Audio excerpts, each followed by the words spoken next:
पिछले 2 हफ्ते में वेल्टरवेट डिवीजन के बहुत सिग्निफिकेंट मैचअप्स हुए हैं।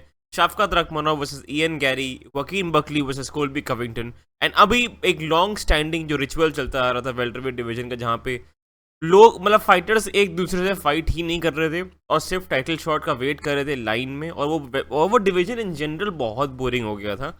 अब वो उसे प्रोस्पेक्ट्स भर गए हैं एकदम, बहुत सारे एक्साइटिंग मैचअप्स हैं जो इस वीडियो में मैं डिस्कस करूंगा। कोल्बी कविंगटन की क्या नेक्स्ट फाइट हो सकती है, वकीम बकली की क्या नेक्स्ट फाइट हो सकती है, लियोन एडवर्ड्स कहाँ है, क्यों है, कैसे है, कुछ सुनने में ही नहीं आ रहा है, पता नहीं कहाँ है आजकल, उनकी भी मैं बात करूंगा। उससे पहले अगर आपको यूएफसी के अराउंड ऑनेस्ट, अनफिल्टर्ड और रियल कंटेंट देखना पसंद है हिंदी में, चैनल को सब्सक्राइब करो। अब बढ़ते हैं वीडियो। पहले आते हैं यार कोल्बी कविंगटन। अब देखो यार, एक टफ लॉस उनका ये इस संडे को था अगेंस्ट वकीम बकली, एक कट की वजह से। अब बहुत लोगों का ये मानना है कि वो कट उतना सिवियर नहीं था एंड वो फाइट रोकी नहीं जानी चाहिए थी। आई फील लाइक ठीक है, मतलब इट कुड हैव कंटिन्यूड, लेकिन कोल्बी सिर्फ मार ही खाते, और जैसे वो कट लीक कर रहा था it could have gotten dangerous, क्योंकि उनका वो सिर्फ वो कट नहीं था, उनकी आय भी स्वेल हो रही थी। तो वो आय थोड़ी सी बंद भी हो रही थी एंड बहुत ज़्यादा वो कट लीक कर रहा था। तो इट्स ओके, ठीक है। वो ये ऐसा स्टॉपेज है जहाँ पे हो भी सकता है और नहीं भी हो सकता है। फाइटर की सेफ्टी इज मोर इम्पोर्टेंट, तो ये बेनिफिट ऑफ डाउट देने में कुछ गलत बात नहीं है। तो उनका ये थोड़ा सैड लॉस रहा।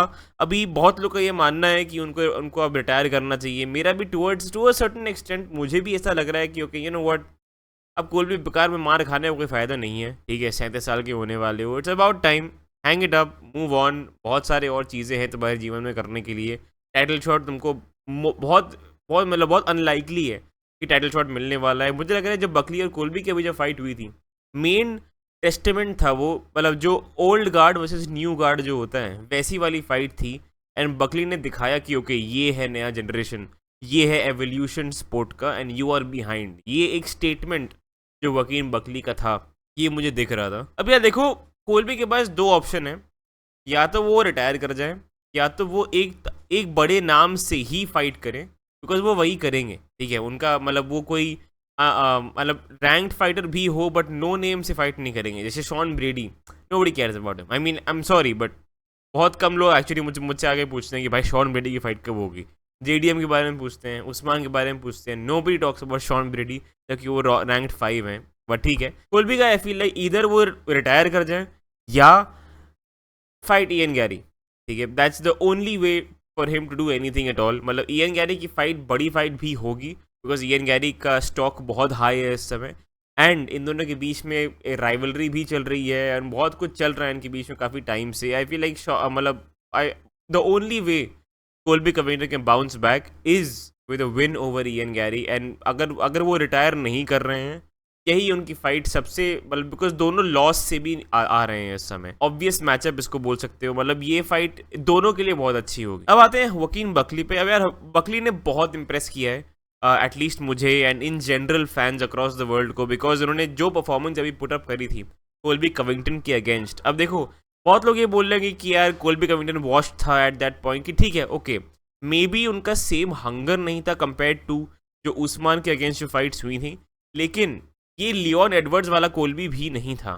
ठीक है। कोल्बी इस फाइट में अग्रेसिव था, थोड़ा और एक सेंस ऑफ अर्जेंसी दिख रही थी कोल्बी में। ऐसा लग गया था फर्स्ट राउंड में ही कि आप भिड़ ले। वो पिट रहे थे, बट एक उनका जो एनर्जी था वो डिफरेंट था। लियोन एडवर्ड्स वाली फाइट में उनके आई थिंक एक करियर वर्स्ट परफॉर्मेंस थी, बहुत ही बकवास परफॉर्मेंस थी उनकी अगेंस्ट लियोन एडवर्ड्स, जबकि वो फाइट जीत सकते थे एक्चुअली। वो इस फाइट में इट्स नॉट लाइक कि ऐसा एकदम वॉश्ड अप कोल्बी है, कोई स्किल्स बचे नहीं है, कोई हंगर नहीं था। इस फाइट में वो हंगर लेके वो आए थे, तो ऐसी मतलब, तो आई फील ये एक्सक्यूज बहुत ही फालतू एक्सक्यूज है and it takes away from Buckley's credit, ठीक है। जैसा उन्होंने परफॉर्मेंस अभी लगाया है against Colby Covington, I feel like that's an incredible performance which should be talked about, because उन्होंने सिर्फ उनको केओ नहीं किया था, वो उनको आउट क्लास कर रहे थे। कोल्बी कविंगटन उनको टेक डाउन भी कर रहे थे, तो वो मतलब उठ जा रहे थे यार 1-2 मिनट होल्ड करके, ही वॉज गेटिंग अप, और वो भी थर्ड राउंड में। तो ऐसा भी नहीं कि वो स्लो डाउन हो रहे थे। तो again give him his credit, great win था ये।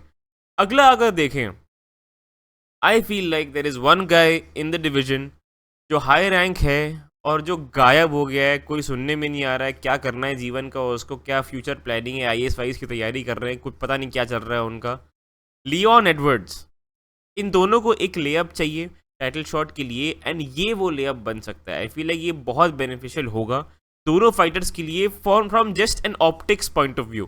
ठीक है, अगर Leon Edwards let's say Leon Edwards Joaquin Buckley को बीट करते हैं तो एक बहुत ही हॉट कंटेंडर जो लास्ट ईयर लाइक 2024 में 4 फाइट लगातार जीता है और कोल्बी कविंटन को धो के पीट दिया उसने लाइक 3 राउंड के अंदर, उसके अगेंस्ट उस हाइप ट्रेन को लियोन एडवर्ड्स ने अगर रोक दिया तो एक वो आ जाएगा कि भाई लियोन एडवर्ड्स इज बैक, अब लगाओ रीमैच। अब उसने पूरा अपना रेस्ट लेके अपने इश्यूज फिक्स कर दिए हैं, now he is back, now give him a title shot again.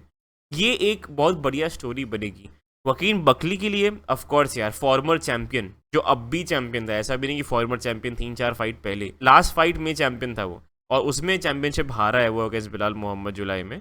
तो उसको बीट करना एक बकली के लिए डेफिनेट एक जो लेग अप होता है।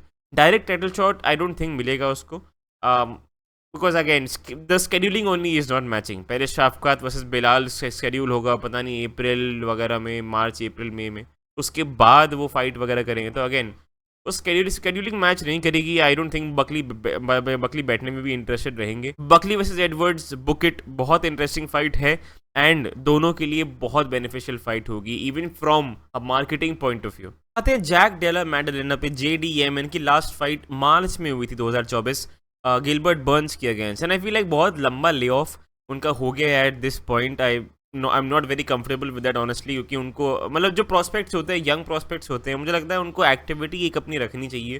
बिकॉज अगेन 28 साल के हैं, हाँ वो 28 साल के हैं जैक डेला JDM, एंड मतलब वो एक्टिविटी रखे रहेंगे तो इम्प्रूव करते रहेंगे। एंड मतलब at 28 at least where Jack Della Maddalena is, I don't think वो अभी टाइटल चैलेंजर के लिए लाइक एक प्रॉपर टाइटल चैलेंजर हैं। तो उस पॉइंट तक उनको अगर एक्टिविटी मेंटेन करते रहे, स्किल्स अपने डेवलप होते रहेंगे तो उस हिसाब से आगे बढ़ते रहेंगे। बट काफ़ी लंबा ले ऑफ हो गया बिकॉज गिलबर्ट बर्न्स के अगेंस्ट भी वो पिट रहे थे, मतलब वो डोमिनेट हो रहे थे on like on the ground, काफ़ी बार टेक डाउन हो रहे थे। फिर I think second third round में जाके फिर एंड में जाके उन्होंने बर्न्स को मतलब नॉकआउट कर दिया उठते ही, but he was still getting dominated by a wrestler. And ये रेसलिंग हैवी डिवीजन है। चैंपियन को ही देख लो, बिलाल मोहम्मद, उनके अगेंस्ट आप एलीट टेक डाउन डिफेंस के अलावा किसी भी और चीज़ के साथ जाओगे वो आपको पटक पटक के पीट देंगे। लियोन एडवर्ड्स के साथ क्या हाल हुआ था देखो। I feel like JDM still has a way to go, और उसके लिए उनको अगर वो एक्टिविटी मेंटेन करें तो ठीक रहता है, बट कोई बात नहीं। एक फाइट जो उनकी बनती आ रही है, शॉन ब्रेडी करके भी एक है फाइटर, उन्होंने एक इंटरव्यू में कहा था कि JDM वर्सेस कमारू उस्मान UFC 312 के लिए स्केड्यूल होने वाला है। अगेन सिर्फ अभी बातें चल रही हैं एंड ये बहुत बढ़िया फाइट्स हैं। सेम रीज़न क्योंकि लियोन एडवर्ड वर्सेस वकीन बकली अच्छी फाइट है, ये बहुत वैसे बढ़िया फाइट होने वाली है। मतलब कमारू उस्मान अपनी रेसलिंग को लेवरेज करेंगे, but I am assuming JDM ने अपना पास्ट साल पूरा एक लिया है अपने ग्रैपलिंग स्किल्स पे वर्क करने के लिए, बिकॉज गिलबर्ट बर्न्स वाली फाइट में वो बहुत एक्सपोज हुई थी उनकी ग्रैपलिंग। तो अगर उस पर उन्होंने काम किया होगा अपने टेक डाउन डिफेंस में, एंटी रेसलिंग में, तो उनको फ़ायदा हो सकता है। इस फाइट में बॉक्सिंग एक्सचेंजेस आई फील लाइक बहुत इंटरेस्टिंग होने वाले हैं, क्योंकि उस्मान ने भी जब से ट्रेवर विटमैन के साथ कोचिंग चालू करी थी, जो जस्टिन गेजी के भी कोचिंग है, स्ट्राइकिंग कोच की तरह उन्होंने उनको लिया था, उस टाइम से उनकी बॉक्सिंग बहुत ही बढ़िया हो गई है। उसके बाद से ही उन्होंने होर्हे मासविडाल को नॉकआउट किया था, गिलबर्ट बर्न्स को नॉकआउट किया था, तो काफ़ी बढ़िया उनकी बॉक्सिंग वगैरह हो गई है। एंड JDM की तो बॉक्सिंग है ही, वो कोर बॉक्सर है, like amazing boxing combinations overall, बहुत ही बढ़िया। I feel like welterweight में ही is the best boxer right now. तो ये फाइट इन जनरल बहुत इंटरेस्टिंग होगी। JDM के लिए भी एक लेग अप टाइप का, एक प्रूफ टाइप का बनेगा JDM के लिए कि अच्छा ठीक है, कमारू उस्मान अगर मेरे पे टेक डाउन ट्राई कर रहे हैं और वो नहीं कर पा रहे हैं, तो मेरी ग्रैपलिंग इतनी अच्छी हो गई है कि मैं बिलाल से फेस कर सकता हूँ। तो definitely an interesting fight. UFC 312 जो पर्थ अखाड़े है उसमें स्केड्यूल होने वाली है। होम टाउन हीरो तो है ही जैक डेला, तो लवली फाइट टू सी। अब आते हैं फाइटिंग नर्ड्स के बहुत बड़े जो प्रोस्पेक्ट हैं वेल्टरवेट डिवीजन के। कार्लोस प्राटेस बहुत लाइमलाइट में है वो आजकल, बट अब समय आ गया है मुझे उनकी ग्रैपलिंग देखनी। ठीक है, स्ट्राइकिंग बहुत अच्छी है, but I have been hurt too many times. बहुत बढ़िया स्ट्राइकर्स आते हैं, फिर ग्रैपल करके वो पिट जाते हैं बार बार। कार्लोस प्राटेस को एक जेन्युइन, एक प्रॉपर ग्रैपलर दो जो उनको on the ground problems actually they सके। मुझे लग रहा है गिलबर्ट बर्न्स को दोबारा सैक्रिफाइस करने का समय आ। गिलबर्ट बर्न्स ने लास्ट 2 फाइट्स में प्रॉस्पेक्ट्स के अगेंस्ट ही फाइट करी है। शॉन ब्रेडी की लास्ट फाइट थी, मतलब उसमें वो हार गए थे, 5 राउंड फाइट थी। उसके पहले JDM के अगेंस्ट फाइट थी, उसमें वो पिट गए थे। तो मुझे लग रहा है गिलबर्ट बर्न्स बहुत फीड हो रहे हैं प्रॉस्पेक्ट्स के अगेंस्ट, बट मुझे लग रहा है जो ग्राउंड का एक थ्रेट होगा वो बहुत अच्छा लाएंगे Gilbert Burns against Carlos प्राटेस, but मैं इनको सेक्रीफाइस नहीं करना चाह रहा हूँ ऑनेस्टली, बट कोई बात नहीं। मुझे अगर अगर मेरी जेन्युइनली पूछो, Sean Brady versus Carlos Prates is a much more interesting matchup. Sean Brady के लिए और कोई ढंग का मैचअप है भी नहीं। मैं सोच रहा था लियोन एडवर्ड्स के अगेंस्ट शायद फाइट हो जाए उनकी, but I am just not interested. Nobody wants to see Sean Brady versus Belal Muhammad 2, ठीक है, it's too soon for that. अभी रिसेंटली अभी मतलब Belal Muhammad out of all people उन्होंने TKO किया है शॉन ब्रेडी को बहुत रिसेंटली, ठीक है।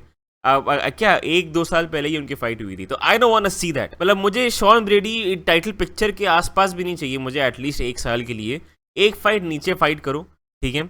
कार्लोस प्राटेस उसे शॉन ब्रेडी दोनों के लिए बहुत बढ़िया एक टेस्ट रहेगा। एंड अगर कार्लोस प्राटेस शॉन ब्रेडी को बीट करते हैं तब एक कॉन्फिडेंस बनेगा कि बिलाल मोहम्मद जैसे प्रेशर रेसलर को वो फेस कर सकते हैं कि नहीं। बिकॉज उसके अलावा यार वेल्टर वेट में बहुत ग्रैपलर्स हैं, ठीक है। कार्लोस प्राटेस को दिखाना पड़ेगा कि उनके पास वो टेक डाउन डिफेंस है टू, मतलब जो बिलाल मोहम्मद का प्रेशर है, एग्रेसिव ग्रैपलिंग प्रेशर, उसको फेस करने के लिए Sean Brady is a perfect leg up, ठीक है। शॉन ब्रेडी को अगर वो बीट करते हैं बहुत बढ़िया, नहीं बीट करते हैं कोई बात नहीं, प्रॉस्पेक्ट वैसे प्रॉस्पेक्ट मैचअप है। कोई भी इस फाइट में हारा, आई डोंट थिंक उनका स्टॉक बहुत ड्रॉप होगा, बहुत ही हाई चल रहे हैं इस समय दोनों, तो ये फाइट सबसे इंटरेस्टिंग होगी। बट अगर प्राटेस वर्सेस बर्न्स भी बना, प्राटेस वर्सेस जेफ नील भी बना, वो भी इंटरेस्टिंग रहेगा। वेल्टरवेट डिवीजन 2025 में बहुत ज़्यादा इंटरेस्टिंग लग रहा है मुझे। आप लोग कमेंट से बताओ कि आपको मतलब क्या क्या ड्रीम मैचअप्स हैं वेल्टरवेट डिवीजन में। अब मैंने कुछ फाइटर्स जिसमें स्किप किए हैं, ऐसे माइकल मोरालेस एक और प्रोस्पेक्ट है अनडिफीटेड जो अभी आ रहे हैं, उनका मैंने मैच मेकिंग करी नहीं है, उनकी किससे फाइट हो सकती है वेल्टरवेट डिवीजन में। उसके अलावा अगर वीडियो पसंद आए लाइक करना, चैनल को सब्सक्राइब करना। मैं आपको मिलता हूँ अगली वीडियो में। Thank you, bye.